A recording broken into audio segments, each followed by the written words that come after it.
একজন রাজনীতিবিদ কতটা নিকৃষ্ট মস্তিষ্কের হতে পারে এবং একটি রাজনৈতিক দল কত বড় দেউলিয়াতের শিকার হতে পারে তার সর্বোচ্চ বড় উদাহরণ জামায়াত ইসলামী এবং তাদের বর্তমান আমি ডক্টর শফিকুর রহমান সাহেব। এই যে গত কয়েকদিনের টানা বৃষ্টিতে চট্টগ্রামের বেশ কিছু অঞ্চল ডুবে গিয়েছে, সেই বন্যা কবলিত এলাকাগুলো পরিদর্শনে আজকে গিয়েছে ডক্টর শফিকুর রহমান সাহেব। এখন সেখানে গিয়ে ডক্টর শফিক সাহেব নিজের পাঞ্জাবি খুইলা সাদা জামা সেন্টুকেন দিয়ে একটা সাদা পায়জামা পইরা মাঠে নেমে গেছে। এখন এই লোকটার মধ্যে ন্যূনতম জ্ঞান বুদ্ধি নাই যে একজন রাজনীতিবিদ হিসাবে এবং বিরোধী দলের এতটা সম্মানজনক একটি জায়গায় থেকে কিভাবে ওই বন্যা কবলিত এলাকা তাকে পরিদর্শন করতে হবে। আর মানে আমার মনে হয় কি যে এই লোকটার মাথার মধ্যে ন্যূনতম ঘিরু নাই যে সাদা পায়জামা সাদা জামা পরে নামলে কি হইতে পারে। আপনারা প্রত্যেকে জানেন সাদা জামা সাদা পায়জামা পরে যদি পানিতে নামা হয় তাহলে পানিতে ভিজে গেলে ভিতরে সবকিছু দেখা যায়। সুতরাং ডাক্তার শফিকুর রহমানের যখন সেই সাদা পায়জামাটা ভিজে যাবে তখন তার মানে মেশিন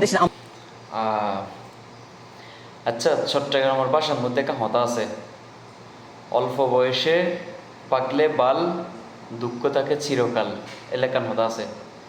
যে ফবর ডক্টর শফিকুর রহমান লয়েরে এত বড় একখান হত হইয়ে আসলে ফবের কি ডক্টর শফিকুর রহমানের জোতাইম বয়েবের মতো যোগ্যতায় যে অর্জন করি কিনা আত্মসন্দেহ, অর্থাৎ আত্মলাগতে হয়তো ক্লাস 10 পরে 9 পরে নলে ইন্টারমিডিয়েট কমপ্লিট করি গিয়ে দূর মানে গালার মধ্যে যে ক্যাশোদ্দনও উঠে বুঝছো, এদের মুখে দিয়ে লেলে হতে হতে আসলে ওনারা কীভাবে লই অনেকটা জানাই আনছে। আরে ডক্টর শফিকুর রহমান হলে এভাবে হত হতে আসলে কি হইতাম আসলে খবর আসলে কি হইতে না পারি মা বাপ জন্মদিবসে হয়তো ভুল করে দিয়ে ফেললাই, সঠিকভাবে জন্ম দিলে হনদিনীতে ডাক্তার শফিকুর রহমান লাইলে হতো হইন্য হইতো হরিয়ার পর হইন্য পারি সামনে যদি পাইতাম আর ফাঁদ মধ্যে যেদিন জুতা আসিন লই নাই হদিনীতে জুতা লইলে ফিরে দিতাম।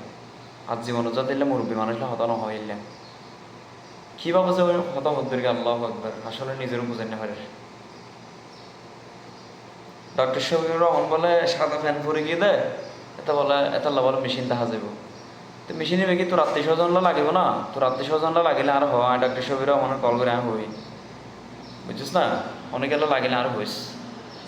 আর ভিডিও কমেন্ট করিস তুই ভিডিও সর্বোচ্চ শেয়ার করে দিবেন, হনুমান যে ভিডিও বানাইয়া এদের সামনে দিয়ে ভরভান করে দেন ভিডিও এটা আর কমেন্ট করো, তারপরে তাহলে কি হওয়া না হইব।